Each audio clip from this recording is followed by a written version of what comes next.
The question now is, where's the proof and what happens next? The Trump team says they'll lay it all out in court. Ben Kennedy has the story from Washington. Trump lawyer Rudy Giuliani said the fraud was widespread. This is not a singular voter fraud in one state. This pattern repeats itself in a number of states. Almost exactly the same pattern, which to any experienced investigator, prosecutor, would suggest that there was a plan from a centralized place to execute these various acts of voter fraud. And attorney Sidney Powell talked about votes appearing out of nowhere. Talking about some massive straight lines up in the vote tallies in the middle of the night after they've supposedly stopped counting. And that's when the Dominion operators went in and injected votes and changed the whole system. Powell spoke of voting software being manipulated to change votes from President Trump to Joe Biden. Conservative Fox host Tucker Carlson pointed out Thursday night that Powell has said similar things recently, but when his show asked for evidence to back up her claims, they got none. But she never sent us any evidence, despite a lot of requests, polite requests, not a page. As for the question of evidence, it came up in Thursday's press conference. The Trump team said they aren't showing their proof yet. That will come in court. In other developments Thursday, Georgia finished its audit of the presidential race and confirmed Joe Biden won by more than 12,000 votes. The state also found no evidence of widespread fraud. The Trump campaign responded that Georgia's audit had included illegal ballots and asked for what it called an honest recount. President Trump is set to meet with Republican leaders of the Michigan legislature today at the White House to possibly discuss appointing electors who would support him. For now, his legal team will move forward with the challenges in court. Ben Kennedy, CBN News. Joining us to talk about allegations of voter fraud is Joe Collins, who ran for Congress against a 30-year incumbent, Maxine Waters, in California's 43rd Congressional District. He's speaking out because two men from his district have been charged with filing more than 8,000 fraudulent voter registration applications for homeless people. Well, Joe, thank you, and welcome to 700 Club Interactive. Thank you. I appreciate you inviting me on. Well, tell us what difference would 8,000 votes have meant in your race against Maxine Waters? You know, I think it's more along the lines of the voter integrity. You know, you have to be registered, you have to have an address, you have to have ID to be able to vote in California and the United States as well. But, you know, when you look at the numbers when it comes to voting, every single Democrat has about 70 to 72% of the vote, and every single Republican has about 28 to 30%. Now, this trend has been going on for a very long time, and now it's starting to draw a lot of suspicion when you talk about voter fraud. Gavin Newsom sent everyone mail-in ballots, and that's kind of illegal, and the judge had filed an injunction against him to stop him from doing that, and he did it anyway. So these are things that need to be investigated. Why did you get involved? I mean, of all the seats to go after, Maxine Waters seems to be kind of secure, and why would you take her on? Well, I'm from South Central Los Angeles, and I do not like the way the district has been going for a very long time. When you talk about security, anybody see the security unless they've been challenged in a proper manner, and that's something that we've been able to do. We're going to challenge our election results, and we're going to see what the proper numbers are, because I do not believe the numbers that she got are actually valid numbers. I think that we've had a lot of fraud in our election process as well. How widespread do you think this is? I mean, if we're seeing, I mean, these are indictments, so there is enough proof to get an indictment. We'll see about conviction, but this is an indictment. How widespread do you think this practice is when you see 8,000 votes for homeless just in your district? How widespread do you think this is? I mean, I think it goes beyond just homeless people voting. I think it goes to the extent that, you know, people are actually opening up ballots and throwing things away. We see it on social media.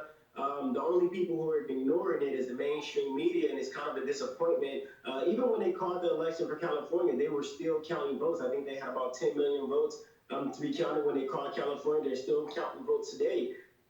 The media doesn't call elections. The Electoral College certifies the election results, and so I think that they should wait until the results are certified, all the court cases have been ran through the courts, and we get a legitimate determination of who the president of the United States is and who won the races across the United States.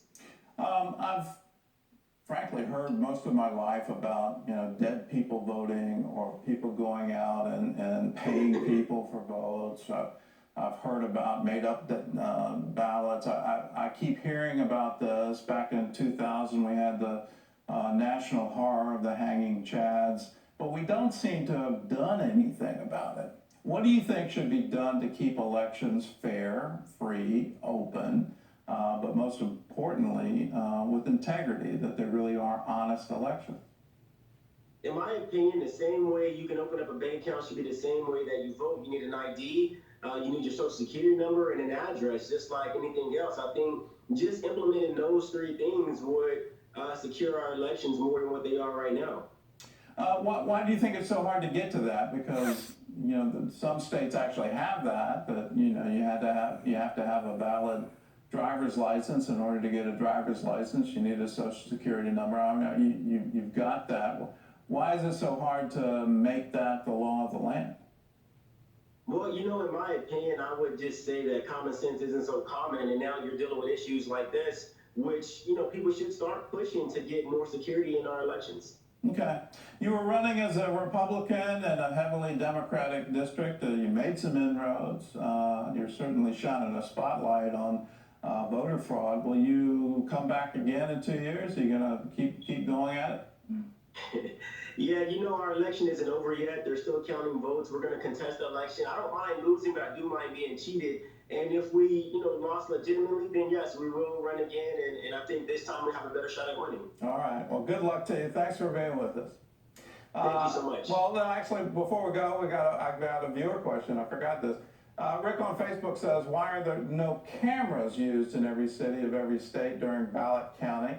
Why were there no cameras watching all the entrances and exit doors and the secured storage areas in all ballot counting rooms? You got an answer to that one? That's a very good question. I do not have an answer for. Okay, we got Kathy on Instagram. If voter fraud is discovered, what's the action plan moving forward? What will they do with the votes that were backdated? What about the ones that were thrown in the trash? Will voters have to, will we actually have a new election, voting in person in those disputed elections? You've got some real hands-on experience with this. What's going to happen in your case if this 8,000 votes are reversed out? Are you going to see a new election? What's the end game for you? We're going to try to push for a new election. If we can't get a new election, then, we have to hold the county registrar's office, accountable for their lack of transparency and their lack of dedication to ensuring that we have a legitimate election. Okay. Well, again, thanks. Thanks for being willing to put yourself out there. I always admire anyone today who's willing to say, I'm going to run, especially if they're going to run against a 30-year incumbent. The deck is definitely stacked against you. But you're finding out it's more than just stacked. There's actual fraud going on, and you've got an indictment. So stay strong. And thanks again for being with us.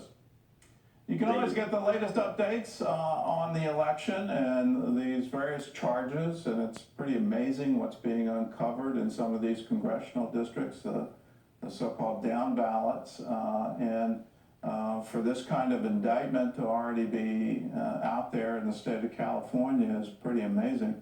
But that's what's happening in the United States, and you can get informed by downloading our CBN News app. It's available on all those different devices, any tablet, any smartphone, any smart TV, Roku, Amazon Fire, and you can get the latest notifications from CBN News.